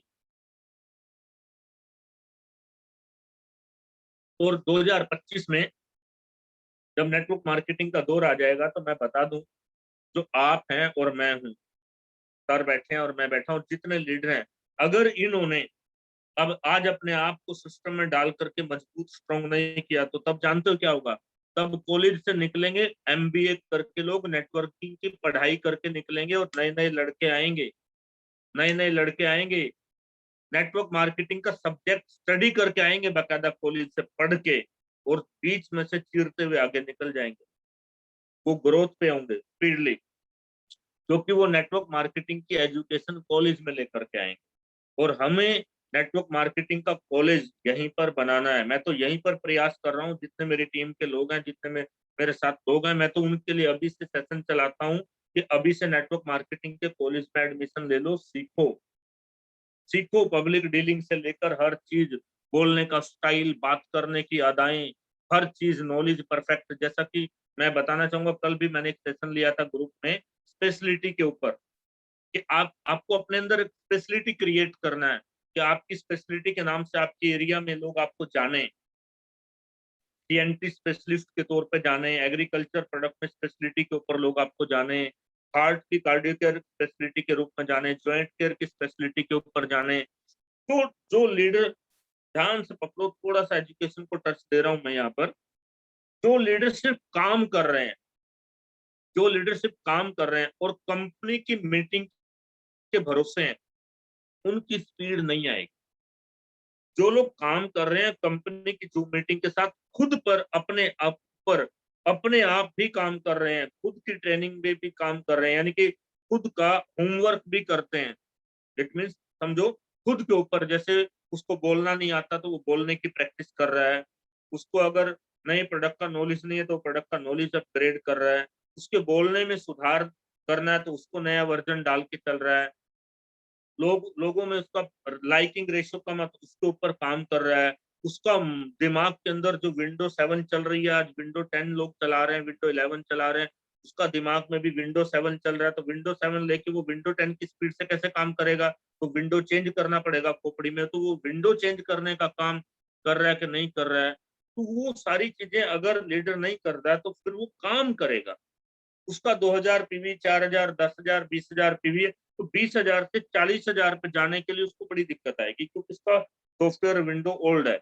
तो मेरा आप लोगों को बोलना है कि अपने आप को अपग्रेड करना चालू करो। मैं एक एक पॉइंट दे रहा हूँ, मेरी टीम के भी कुछ लोगों को भी याद आएगा, मैं एक स्पेशल पॉइंट दे रहा हूँ, फिर मैं रिपीट कर रहा हूँ, मैं बहुत बार इसको सिखा चुका हूँ।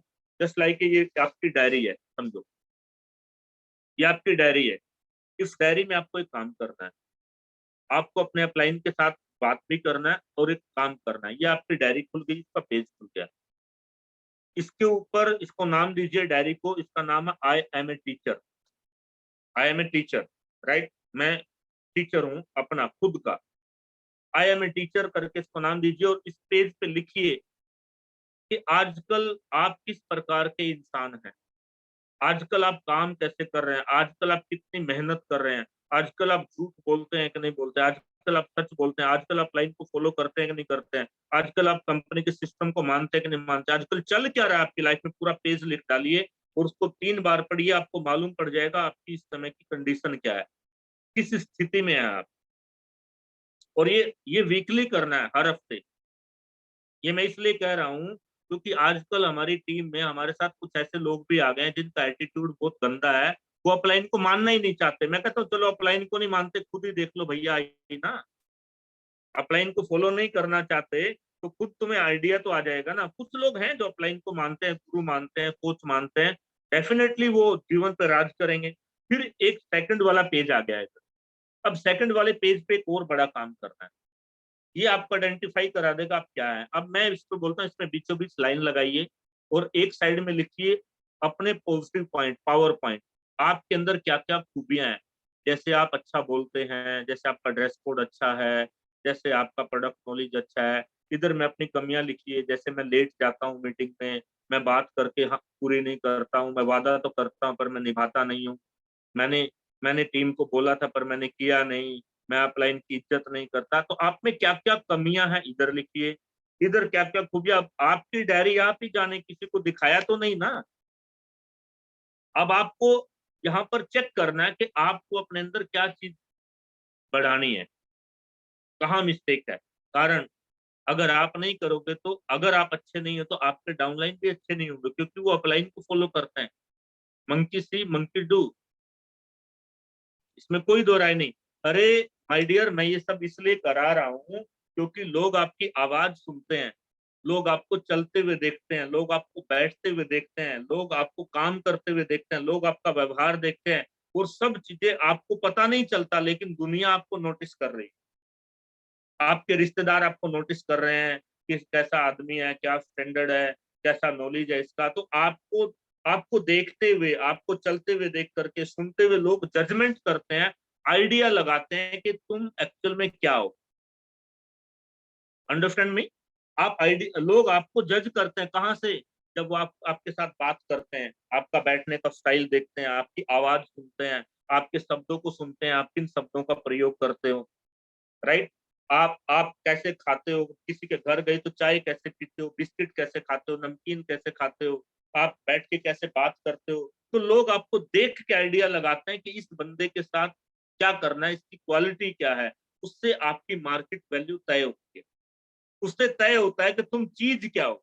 अंडरस्टैंड। नहीं तो हर आदमी अपने आप में एक चीज होता है, लेकिन होता कुछ नहीं है। अपनी खोपड़ी में होने से कुछ नहीं होता। ये तो दुनिया का हर आदमी अक्लमंद है। आप में से किसी को भी पकड़ के देख लो, हर आदमी को दिमाग है, हर आदमी को अक्लमंद है। फिर हर आदमी सफल क्यों नहीं है, हर आदमी सक्सेसफुल क्यों नहीं है?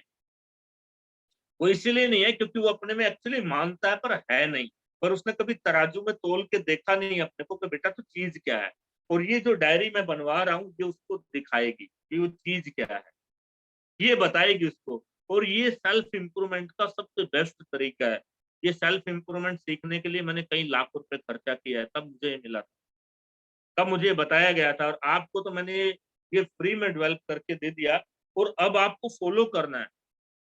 और इसी से आपके अंदर एक पीसफुल पॉइंट आएगा कि आप अपलाइन को। और इसमें एक पॉइंट ये भी है, इस डायरी में आप लिख सकते हैं कि किसको आप अपना आदर्श मानते हैं, किन किन लोगों को। एक से काम नहीं चलेगा।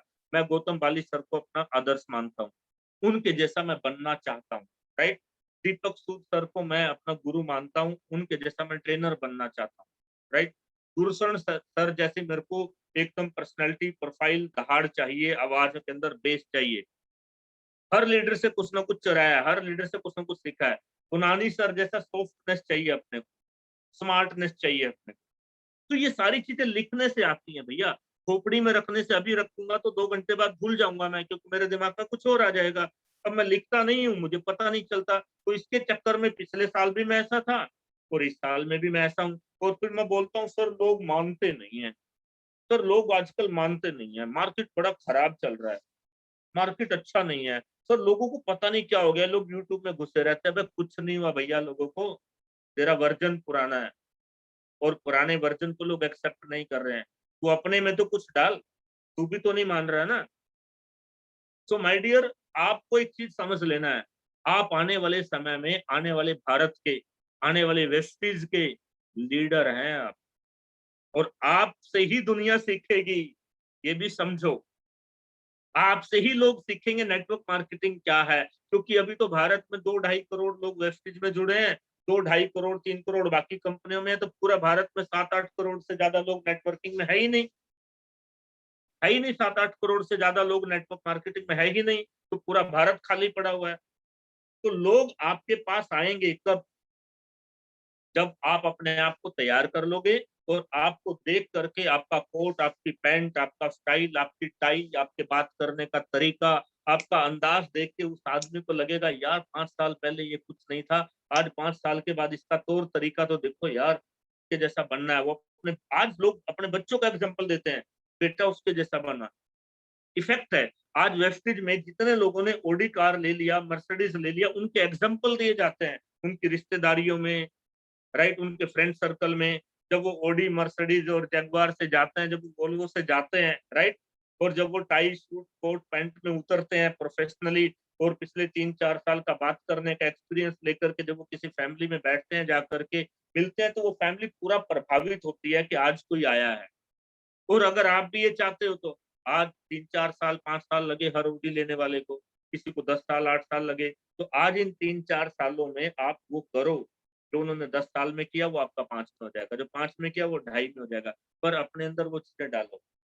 ज्यादा नहीं बोलते हुए कुछ बातें। एग्जाम्पल, अश्वनी सर मेरे सामने बैठे हुए, इनको देखिए, इन्होंने अपनी पर्सनैलिटी, अपनी चीजें बनाई, सिस्टम में इन्होंने अपने आप को डाला, इन्होंने एक से एक एग्जाम्पल सेट किए। आई थिंक BMW लिया, वोल्वो लिया, और चीजें की, मीटिंग की, रोल मॉडल हो गए, और आज हैं और रहेंगे। क्योंकि स्टार्टिंग के टाइम में वो सब चीजें एक्सेप्ट की, बर्दाश्त की। जो लोग गलत करते थे, बोलते थे, हटे नहीं, झुके नहीं, दिक्कतें बर्दाश्त की, प्रॉब्लम बर्दाश्त की, खर्चा किया, राइट, अपने ऊपर मीटिंग में, ट्रेनिंग में जाने का, फॉरेन टूर पे, सब चीजों पे, तो आज बन के बैठे हुए हैं। आज बन के बैठे हुए हैं। जितने लीडर मुझे सुन रहे हैं, अश्विनी सर की टीम के जितने लीडर सुन रहे हैं, मैं गारंटी करता हूँ आप सबसे ज्यादा नॉलेज और आप सबसे ज्यादा टैलेंट तो अश्विनी सर के पास ही होगा। हो सकता है कि आप इनको कितना फॉलो करते हैं, आई डोंट नो, मुझे नहीं पता। पर आज अगर आप इनको जबरदस्ती एक एक वैल्यू दे करके इनको अपना कोच मान लोगे और इनको दिल में बिठा लोगे, दिमाग में बिठा लोगे, फॉलो करोगे, तो आपका बिजनेस बढ़ने में आपको हेल्प मिलेगा, आपको बेहतर कोच बनने में हेल्प मिलेगा। और एक बात को समझिएगा, अगर मैं किसी को ट्रेंड कर रहा हूँ या अश्विनी सर किसी को ट्रेंड कर रहे हैं, वो जरूर चाहेंगे कि मेरा नाम रोशन करे, वो उसको अपने से भी ऊपर ट्रेनर बनाएंगे, अपने से भी ऊपर लीडर बनाएंगे। मैं तो भरपूर प्रयास कर रहा हूँ अपनी टीम के लिए, अपने लोगों को। मैं तो चाहता हूँ कि वो मुझसे भी अच्छे और मुझसे भी बढ़िया टैलेंटेड, मुझसे भी ज्यादा बोलने वाले, नॉलेजफुल और स्टेज पे छाने वाले और माइक और स्पीकर लेकर दुनिया पर राज करने वाले लीडर बने। और ऐसा माइंडसेट लेकर के हम काम कर रहे हैं। और आज जो हम काम कर रहे हैं, तो आप देखिए और लीडर भी यही कर रहे हैं, गुरुशरण सर भी यही कर रहे हैं, लीडर बनाने पे लगे हुए हैं, राइट। उमेश सर भी लीडर बनाने पे लगे हुए हैं। कंपनी भी लीडर बनाना चाहती है, ज्यादा से ज्यादा प्रोफेशनल बनाना चाहती है, राइट। बात पकड़ में आ रही है। तो एक्चुअल में अश्विनी सर जब प्रोफेशनल बन गए, लीडर बन गए, तो गाड़ियां आ गई, पैसे आ गए। मैं जब बन गया तो गाड़ियां आ गई, पैसे आ गए। पुनानी सर बन गए तो गाड़ियां, पैसे। तो एक्चुअल में ये प्रोसेस है। जब आप इस प्रोसेस में 2-3 साल में प्रोफेशनली बन जाओगे, तो आपको पता भी नहीं चलेगा, ओडी अपने आप आएगा। 2 लाख का, 5 लाख का, 7 लाख का चेक ऑटोमेटिकली आ जाएगा। ग्रोथ करना इजी हो जाएगा। माइंड आगे देखने लगेगा, काम करने लगेगा। और प्रोफेशनल बनने का मतलब ये नहीं है कि छोटे या गरीब लोगों से या नॉर्मल लोगों से बात मत करो। हाँ, बात करना है। मेरा एक सिद्धांत है, क्वांटिटी देखो और फोकस ऑन द क्वालिटी। मैं ज्यादा ज्यादा ज्यादा लोगों पे फोकस नहीं करता हूँ, मैं क्वालिटी पे फोकस करता हूँ। मुझे मालूम है 50 लोग 50,000 लोगों को हैंडल कर सकते हैं अगर क्वालिटी है तो। और अगर 500 लोग इकट्ठा किए हैं और क्वालिटी नहीं है तो 500 लोग दो दो को भी नहीं संभाल सकते, 1500 को भी नहीं संभाल पाएंगे, क्योंकि क्वालिटी नहीं है। और ये सब मैंने बातें, ये सब चीजें मैंने क्वालिटी के लिए किया है।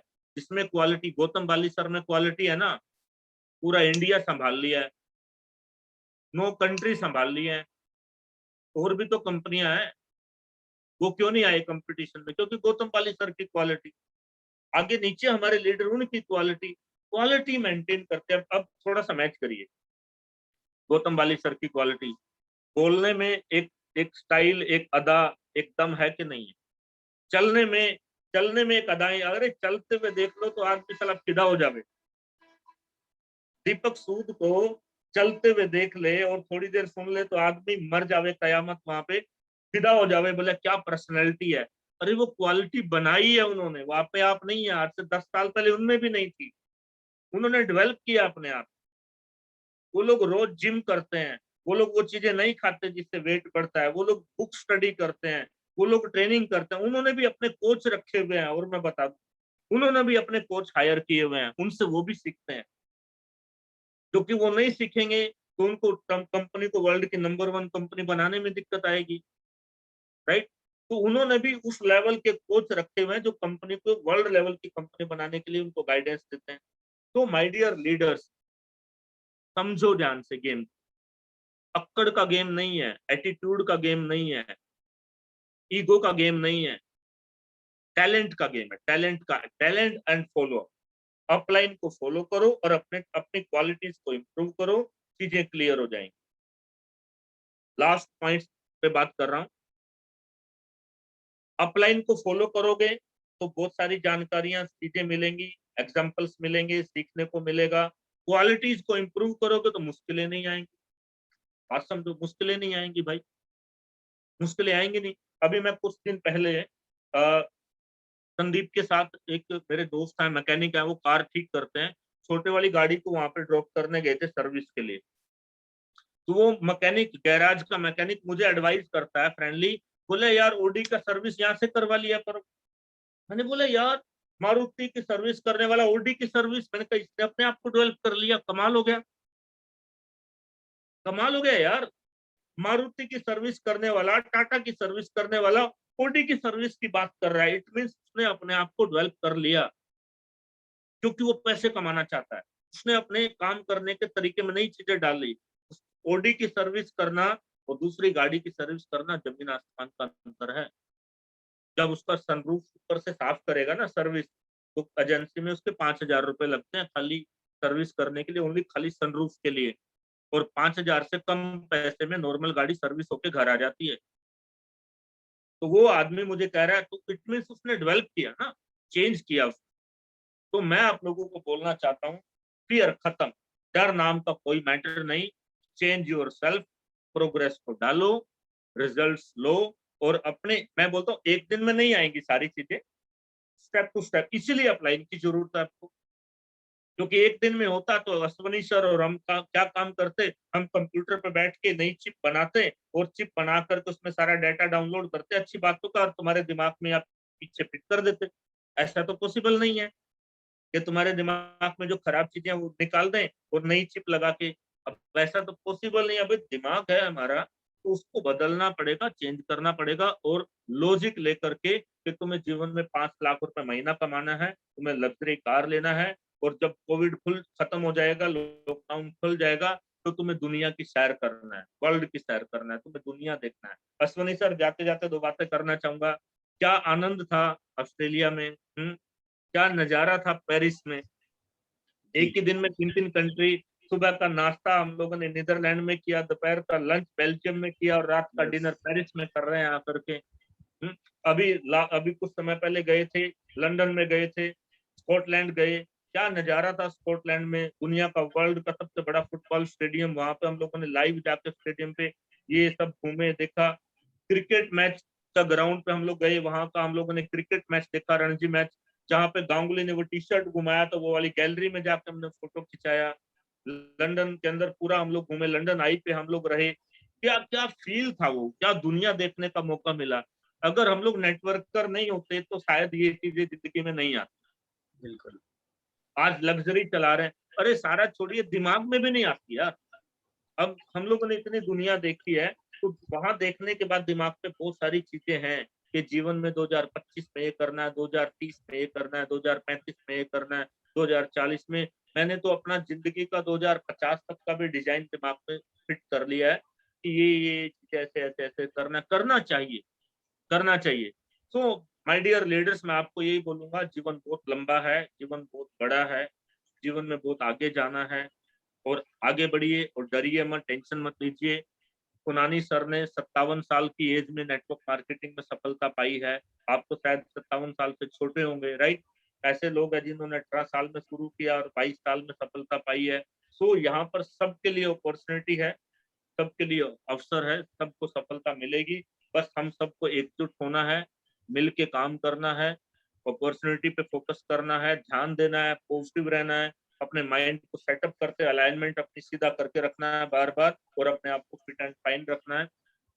आप सबको बोलना चाहूंगा, कोविड का टाइम है, डिस्टेंस को मेंटेन करिए, मास्क लगाइए, और अपने आप को सोशल मीडिया का एक्सपर्ट बनाइए। सोशल मीडिया पे जूम मीटिंग पे धूम मचाइए। जूम मीटिंग, इतनी शानदार जूम मीटिंग करिए कि सुनने वाला मंत्र मुग्ध हो जाए। अगर नहीं आता तो बैठ के प्रैक्टिस करिए ना, जैसे गाना गाने वाले प्रैक्टिस करते हैं।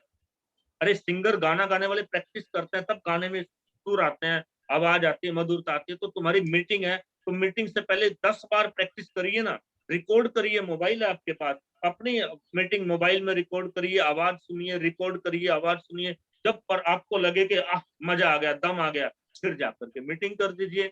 एक ही 10 बार की प्रैक्टिस, 11वीं बार में 50 लोगों ने सुना, 40 लोग फिदा हो जाएंगे आपके ऊपर। तो करिए, तो करिए। जीवन अभी अभी मैं एक और बात बोल देता हूँ, वेस्टीज में काम करने का असली मजा अब आएगा, ये भी याद रखना। असली मजा 2022, 23, 24, 25 में आएगा अभी, इन 3-4 सालों में, क्योंकि कंपनी वर्ल्ड वाइड है। अगर एक भी जर्निंग आपकी सिंगापुर से, लंदन से, दुबई से लग गई ना, और उस आदमी ने वहां नेटवर्क उठा दिया, तो भैया किस्मत नहीं, सब कुछ खुल जाएगा आपका दरवाजे। और ये पॉसिबल है, फेसबुक से ही ज्वाइनिंग लग सकती है, फेसबुक से ज्वाइनिंग लग जाएगी। थाईलैंड में, घाना में, दूसरे कंट्री में लोग अपॉर्चुनिटी दे रहे हैं, इफेक्ट है, ये रिजल्ट्स आएंगे। तो ये सब चीजों के साथ मैं आपको थैंक यू बोलना चाहता हूँ, और मुझे बोलने का मौका दिया, मुझे अश्विनी सर ने बुलाया, thank you so much sir. और आप सब लोगों ने मुझे आज सुना, थैंक यू सो मच उसके लिए। और बोला मैंने, ठीक है, फिर भी आवेश में किसी को कुछ ऐसा टीच पिच हो गया हो तो उसके लिए मैं सॉरी चाहूंगा। Thank you so much sir, thank you so much. Thank you Sanjeev sir. आपको हमारा थैंक यू नहीं, बल्कि हम सबको आपका थैंक यू कहना है, क्योंकि ना केवल सक्सेस स्टोरी ही बताई, बल्कि साथ-साथ एक ट्रेनिंग सेशन सा भी आपने लिया, और बहुत अच्छी-अच्छी बातें आपने हम सबसे शेयर करी। उनको बस अब हमें अपने जीवन में उतारना है। आपने डायरी की बात करी।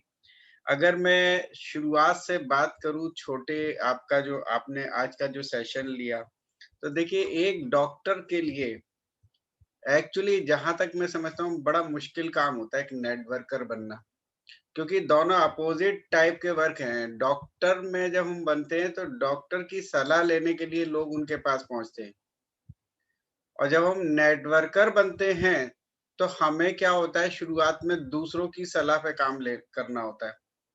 तो कई बार लोग अपने आप को उस जगह पे नहीं रख पाते, और लोग ये कहते हैं मैं तो डॉक्टर हूँ, मैं ज़्यादा जानता हूँ। तो वो हिसाब से कहीं न कहीं क्लैश होता है, और लेकिन आपके केस में ऐसा नहीं हुआ। भले ही आप इमोशनली भी जुड़े, आपने बताया मैं इमोशनली जुड़ गया था और नेटवर्क मुझे करना नहीं आता था, एक ही लाइन बना दी, पे आउट नहीं आ रहे थे। तो आपको बताया गया कि प्रोफ़ेशनली आप जुड़िए, और इस तरीके से आपने जैसे काम किया, सच में एक बहुत ही बढ़िया। आज की तारीख में अगर मैं बात करूं तो सबको पहले दिन से अपलाइन मिल जाती है, जो कि हमेशा से ये बोलते हैं कि भाई आप काम करो, हम आपके पीछे हैं। लेकिन आपने अपनी अपलाइन को काफ़ी समय बाद जाकर के ढूँढा कि आपकी अपलाइन कहाँ-कहाँ पे मौजूद है, दिल्ली ऑफ़िस जाकर के, जो आपने बताया हम लोग को। तो ये बहुत जो शुरू का जो समय होता है, जिस समय सबसे ज़्यादा ज़रूरत होती है अपलाइन की, तो वो समय आपने खुद ही सीखने में निकाला। अपने कंपनी के मैनेजमेंट में दीपक सर की हेल्प ली, बाली सर की हेल्प ली। तो देखिए यही ऐसे ही लोग जिन्होंने एक बार ठान लिया कि अगर ये सही सिस्टम है, सही बिज़नेस है, इसमें लोग आगे प्रोग्रेस कर रहे हैं, तो क्यों ना मैं इसे अपनाऊँ और इस पे काम करूँ। और हर किसी भी सफलता की स्टोरी में बीच में सेटबैक्स भी आते हैं, वो आपकी भी लाइफ में आए। आप कभी भी लेकिन उससे बैक नहीं हुए, डिगे नहीं, बढ़ते चले गए। बहुत अच्छी थी आपकी स्टोरी। आपने फॉरेन ट्रिप दुबई से शुरू किया पहला और फॉरेन ट्रिप। मुझे तो डेट याद है क्योंकि मैंने भी दुबई से ही शुरू किया था 29 जनवरी जी जी जी टू जी, 2010। जनवरी में 2000। हाँ, 2010 में दुबई और आबू धाबी 2 जगह गए थे। उस समय शायद 2 बसेस गई थी उस समय और उस समय मैनेजमेंट बस में ही चला करता था। होटल क्राउन प्लाजा में रुके थे उस समय, ऑन क्राउन हाईवे प्लाजा में पे ही होटल रुके थे, क्राउन प्लाजा। राइट। तो देखिए ये सारी जर्नी हमने संजीव सर के साथ में बहुत अच्छी की है। आपने 3 कारें भी ली हैं, बहुत शानदार। मुझे तो 3 के बारे में पता नहीं था क्योंकि मैंने आपसे जब डिटेल माँगी थी तो आपने खाली ऑडी का ही बताया था। आपने देखिए बताया सबसे बड़ी चीज़ है बिलीफ सिस्टम। अपने अंदर एक बिलीफ सिस्टम डेवलप करना पड़ेगा। आपके अंदर आपको आपकी अपलाइन पे विश्वास हो और कंपनी पे विश्वास हो, बस। कुछ भी एक बार मान लो चला भी जाए, फिर से सारी चीज़ आ जाएगी। आपने बताया आने वाले समय में नेटवर्क पर लोग जो है कोर्स करके आएँगे, डिग्री करके आएँगे, वो सब सीखे हुए लोग होंगे। तो हमें उस समय से पहले अपने आप को वैसा रेडी कर लेना है, भले ही हम बगैर कोर्स करे जाएँ, लेकिन वो सारे लोग जब आप तैयार होंगे, तो हो सकता है वो आपकी टीम में ही आ जाए। तो उस तरीके से तैयारी करनी, सच में आपने बहुत अच्छा बोला। और बस डायरी के बारे में बोलूँगा, डायरी अपनी सेल्फ इम्प्रूवमेंट के लिए बनानी है और अपने आप को अपडेट करते रहना है। बहुत शानदार सेशन, मज़ा आ गया आपके इस सेशन में। मैं कुछ जो है कमेंट्स लेना चाहूँगा। वैसे हम लोगों के थ्रू किसी का भी कमेंट लेना एक्चुअली देखा जाए तो नाइंसाफ़ी जैसी होगी, क्योंकि आपसे तो हमें सबसे सीखने की बात ही है हम सबके सामने। लेकिन फिर भी मेरी टीम में कुछ लोग हैं, मैं बस ये पूछ लेता हूँ कि आज के सेशन में उन्हें क्या अच्छा लगा? तो सबसे पहली बारी है आज हमारे बीच में एक और क्राउन डायरेक्टर हैं, धर्मेश पंचाल। तो धर्मेश पंचाल जिनके साथ में ख़ासियत ये है कि इनके पास भी महिंद्रा की ही गाड़ी इन्होंने पहली ली है। तो धर्मेश बताइए आज के बारे में। Good morning sir. Good morning Sanjeev sir. बहुत ही मजेदार सेशन रहा और बहुत कुछ सीखा है। और जब मैं कार लेने गया था सब मेरे पे साथ भी कांड हुआ था।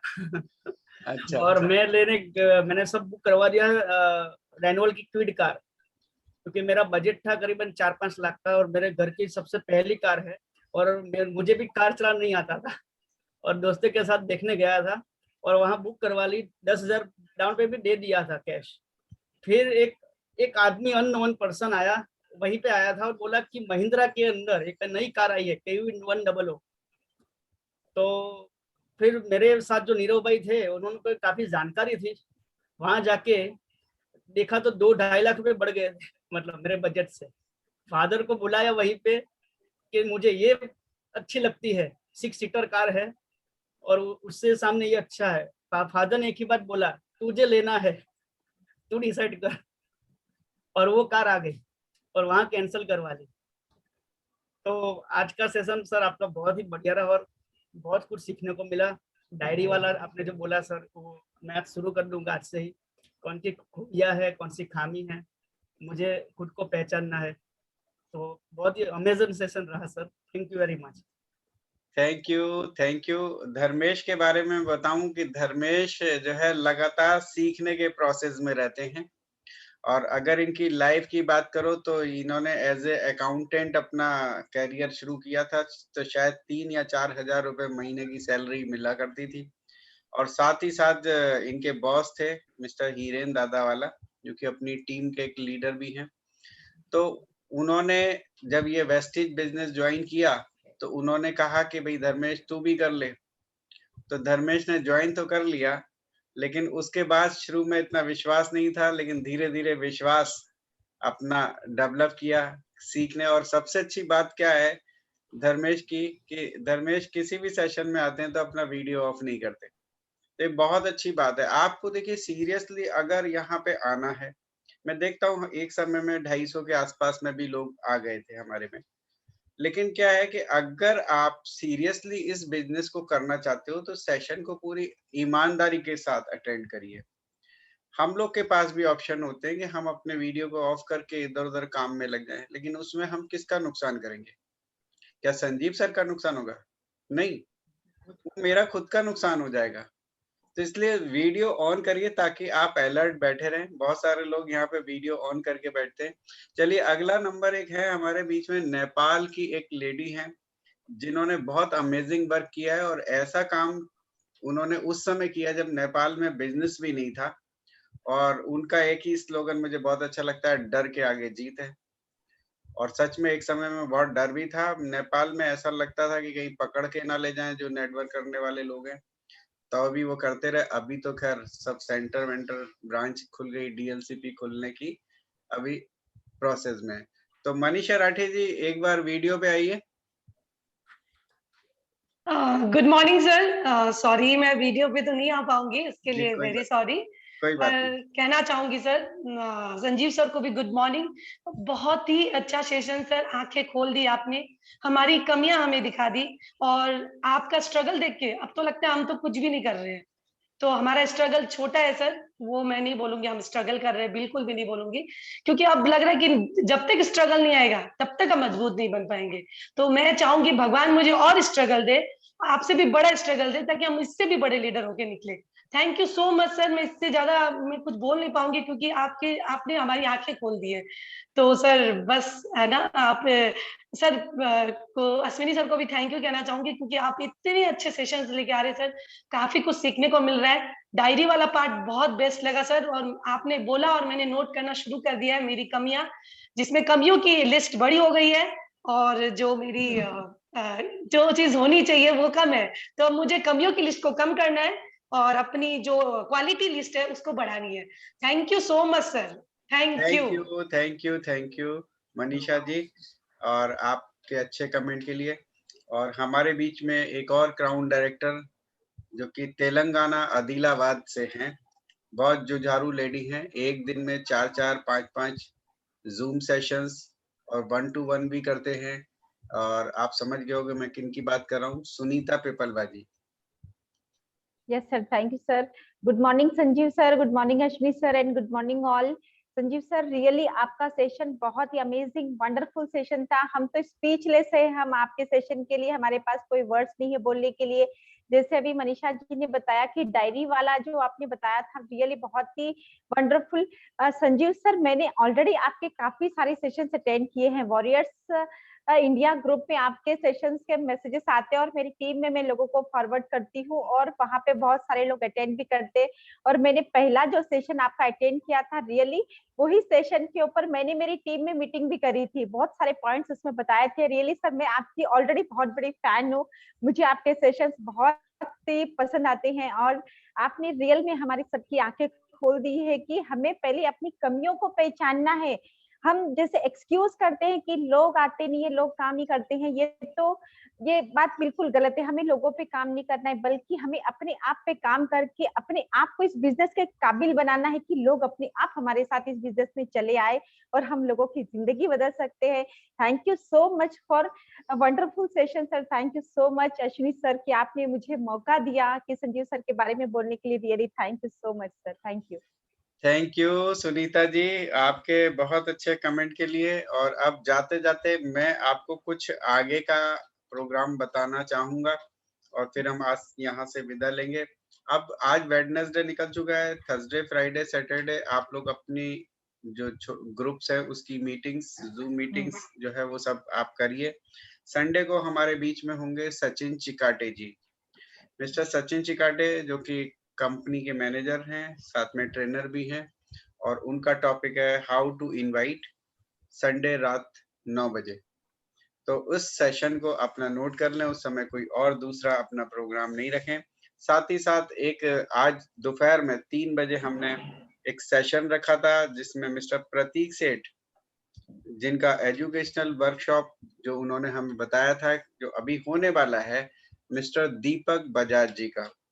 तो दीपक बजाज जी का जो एजुकेशनल वर्कशॉप हो रहा है वो संडे को मॉर्निंग 10 टू इवनिंग 6 PM है, जिसमें आप सभी लोग ज्यादा से ज्यादा लोग इसमें आने का ट्राई करिए, जो कि पूरे दिन का प्रोग्राम है। इसमें 3 ब्रेक होंगे 15 मिनट्स के, जिसमें आप दोपहर में लंच या कुछ ब्रेक कर सकते हो टी वगैरह का। बाकी पूरे दिन सेमिनार है। आपको एक वर्कशीट भी दी जाएगी जिसके थ्रू आपको पता रहेगा कि किस तरीके से आपके सेमिनार, एजुकेशनल सेमिनार आगे बढ़ेगा। और फ्रेंड्स, ये एजुकेशनल सेमिनार हम सिर्फ हमारे ग्रुप के लिए नहीं है। एक्चुअली ये एजुकेशनल सेमिनार का फीस 1700 रुपए पर हेड है, लेकिन हमारे यहाँ मयंक सोनी जी, जो कि उनके साथ बहुत अच्छे से इन्वॉल्व हैं, तो उन्होंने इसको हमारे लिए, ग्रुप के लिए कम करवा के 990 रुपीज में करवाया है। तो फ्रेंड्स, जरूर उसको आप अटेंड करिए। समय बहुत कम है, 900 रुपए आप जमा कराइए और इस सेशन को अटेंड करिए, क्योंकि जितना आप सीखते जाएंगे उतना ही आप आगे प्रोग्रेस करते चले जाएंगे, ऐसा हम सबका मानना है। संजीव सर ने भी ये कहा कि मैंने बहुत कुछ सीखा है और अभी भी सीख रहा हूँ। सारे लोग एक सीखने के प्रोसेस में ही चलते हैं।